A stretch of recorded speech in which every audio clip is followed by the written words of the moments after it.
Okay, busafo hwe wan kire obrena. Sema du abo apa no twon. Emene aso say de agopama system opeo.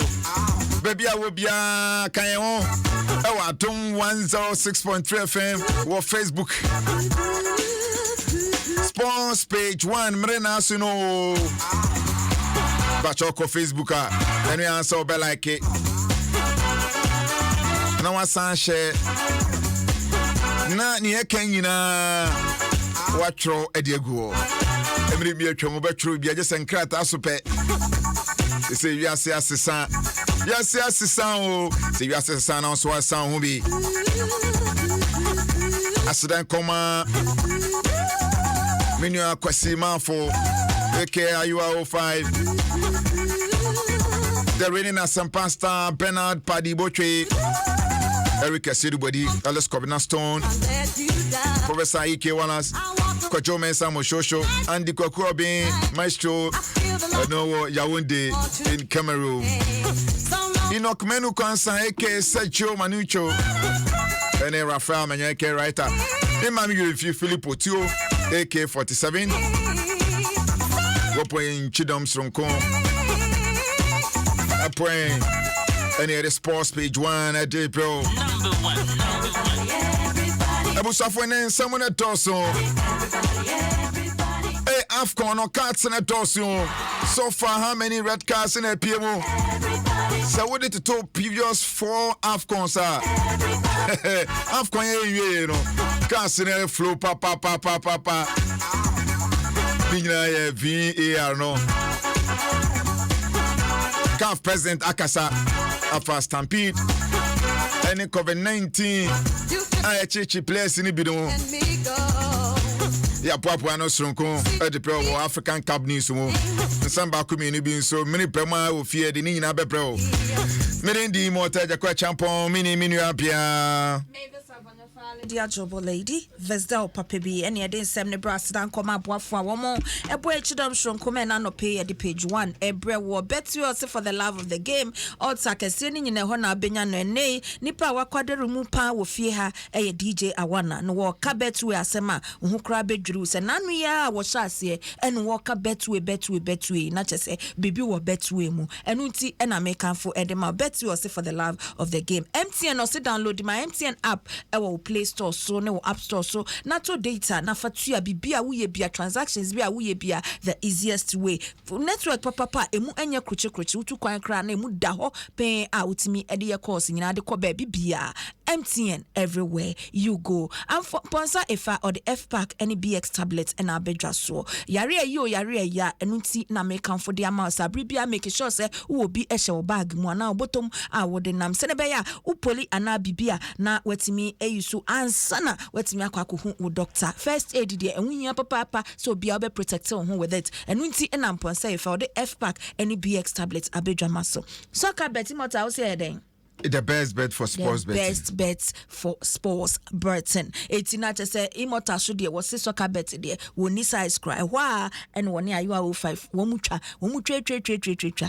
Agyakwa 05. Some baby sana mama yeti na say yeti ne yes kaneta bashisho na just say soccer bet no wodi no kwadra wodi bi ebefi. Saduma kodu doi enebo yechidom shronko emanope yede Sports Page 1 abro. Adom 106.3 FM kwasha semfefi African Cup news. Yes, yeah, we stand at the cradle of our fathers. African Cup news. Yes, Sentampa and Famao. Yes, Sentampa so dia bro the African Cup news ena utie ewo Adom 106.3 FM page 1. So yeah, live on Facebook, Mr. Wada. Bomodi ayo atie idea yeni problem krakrakra. Ebe kenkan dia ma. Na CAF president Patrice Motsepe ena wakase. Edi en waka na no kwasi ada nwumre a game we course wo a chese stampede bia epiemu ewo stadium a enya sempetwa kra. kra ya manfo be yes abrem no ka say unconfirmed report just about 8 nipa 8 ena ewu a wo mahwere wo nkwa wo so prepare dodo na nu na manfo blame calf ena Patrice Motsepe wo say wo se moda e ma mo blame calf kra na wo mo ese mo blame no wo mo eni. The way the legal arrangements stand now is that the security is the responsibility of the local organizing committee. It is not the responsibility of CAF. CAF's responsibility is to advise. This is what the legal arrangements entail. And that's why I was saying that, whenever I talk to everybody, the starting point is, CAF has no legal obligations. It's not CAF's responsibility. CAF is not the one to blame. I mean, I understand that. That's the legal position. I understand that's what the contracts entail. I understand that. But we are partners. This is not a time to be pointing fingers and saying, there's a problem and it's everybody except me. The starting point has to be, we all have a duty, a huge responsibility, and we'll get on top of it and we will release the findings, as I said, concerning the circumstances and how we fix them. Patrice Motsepe and Amotene Coswombe release findings at the fire a sitting in our home. What Coswa etwaso eka se Edakosia da game beba so ananke was a basu lembe hono stadium ho baby asemisi yen womo assistant place nanya de beba so ho womo edeko Amadu Stadium. The next match that's supposed to take place at Olembe should not take place. And I spoke to the senior person in government, and it's correct, out of respect, they are partners, to indicate that there must be an immediate, a committee that's set up to immediately investigate what happened.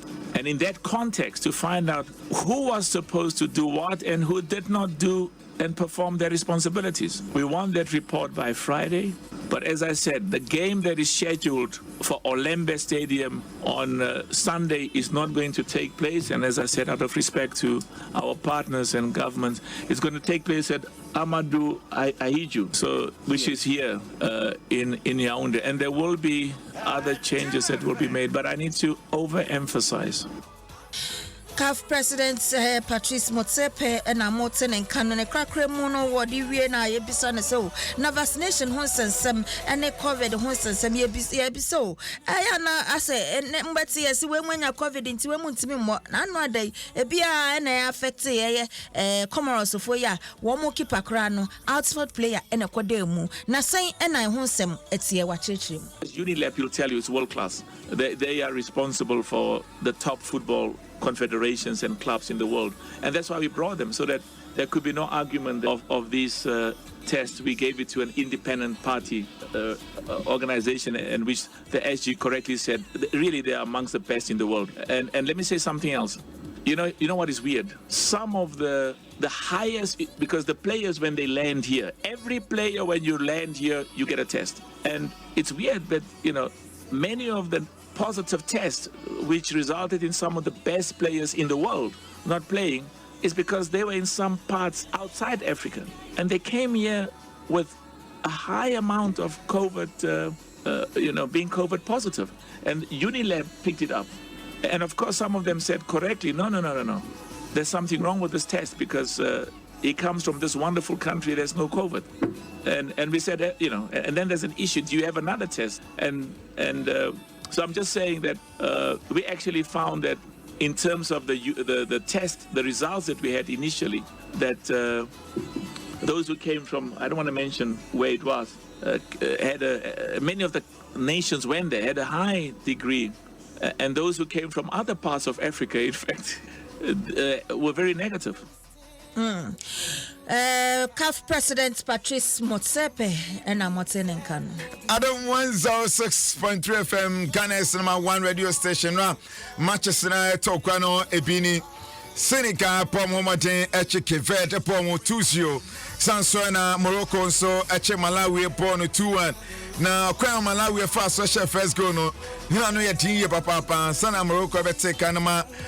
Finally omunya match winner no. Na Kema Senegal ene Keveda Bueno nemu ayatin papa edu baby crampono na Kevet enya 2 red card, the goalkeeper enya red card, player back also enya red card, enti 9 against 11 sana Senegal ɛhyɛ game no no ɛna okɔ competition mu a dodo na ka so referees no ɛsɛ game no adentina referees no ɛsɛ game ɛsɛ ne sɛ red card no ɛyɛ na referees no red card no sɛ hu obeka akra Ghana and Comoros Airport 20 minutes Pepe pa Ghana da from Kaba community si one da braka no and no one say referee the red card actually die you na ha dream ye papa you know matches in bebre na so far about 13 red cards and AP na 13 red cards and AP no so what to previous tournament and as a tournament na etwema o kan 4 tournament ediboma na say this time you know dosu ye pa ama abronti asakra so adodo na ka se referees no na essay it just say o the 2019 edipomu 2017 ebomu na the 2015 ebomu na sa de ko back kra kodu 2013 na sa 2013 na sa 4 tournament udi ni nyina bomu a this year ayanko na wie no 2021 in 2022 no red cards no edoso crampo chin for na etwa mu ntana say fa lady ha adwene ye pa na mo na matches ni bi abeto aso matches ni bi na abeto aso no eni otan wani e de kire Ivory Coast aso ya Ivory Coast and Egypt and the best so ansana Mali and Equatorial Guinea and so at the Acheampong so at the first game now at 4 p.m. Ivory Coast versus Egypt and at 7 p.m. Mali and Equatorial Guinea. Nina live on Adom 106.3 FM, Ghana SM1 radio station, FM so Asempa 94.7 FM, your ultimate sports station, of course, the headquarters of Ghana Sports Store.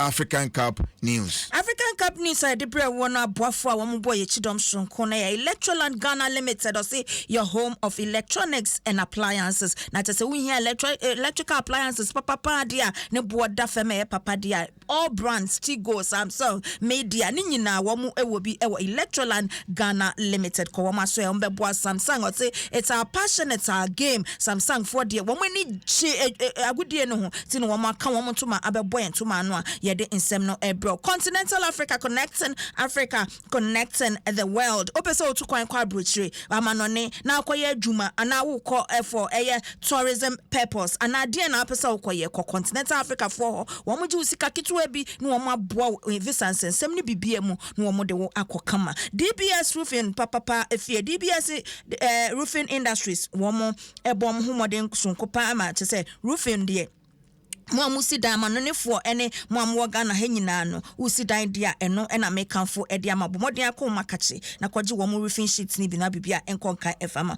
MTN no say everywhere you go network papa emu enye kocho yebe ko ba ansana no mon kan shane so my say Ghana Football Association Executive Council no ene ombeshia enshem disronko na emom Black Stars technical team defense so management no and management committee no so Adom report back what executive council no na ma hwehwe mu ahwe say milo beko say milo enko na meeting no ni nyina be pie ewo mu eno cry chi no besan hwe Black Stars ni fin so other national teams no the way forward the worker Black Princesses of Ghana ewo qualifiers some ball against Uganda mo hwe no say mo de beko 2022 FIFA under 20 women's World Cup sanso and Ghana Premier League on be hwe ne fin so MTN FA Cup mo hwe Division 1 League Women's Premier League NFS Women FA Cup ne Division 1 Super League ni nyina no on be transfer be se so hwe ne fin so hwe technical development edema license D coaching course ne so ni nyina executive council no betra so ahwe na mom ye bedi makotinye pa Black Stars technical team ni management committee no report na mo de ba afa ni tia Black Stars eko 2021 in 2022 African Cup of Nations na Black Stars sent me abo Muhammad no ni nyina executive council no ene omubeyi nhemu abesebese ho ensem kakra boaboa no a yede ebro ne do anwumre so ayaka cho say commentary ni nyina ebeba so kama e de ama wo na hye ne so say producer ba ko pe the reigning asempa star to say Bernard Padibotwe ne nana akanchi negu da radio ordinance to ma bom ntuma no me am papa aka baby me nana so aka baby me nana de ende ye be no next week on the 5th and ye be 1 week no e yende nyanye na papa de ne so April but Bernard Padibotwe say ne grandmother oba panyi Juana Amobia ne ye no beba so nyame ya adoma e wo Esuboy Deba grounds wa 29 January ya na che say na otwe wie memende ya e wo Esuboy Deba ground na baso nti adofo nyina enkojam yankasa ye reigning asempa star Bernard Padibotwe no nkɔgya ne nana krakra oba panyin Joanna Amobia ekikwan eti ensem kakra eboabo na ye de brɛ woni CJ Super CJ ene asempa womo etna se edensem na bro DJ One asida kese enko enfama pa na ayo 05 wososo Facebook no bibia koso nene na Frederick Edu Jemfi Amisco Spelele kaso amunyina mu wo Facebook ya damasese mu boy Echidom show mu nkoso anwa ha dwumadie no etwa so yakra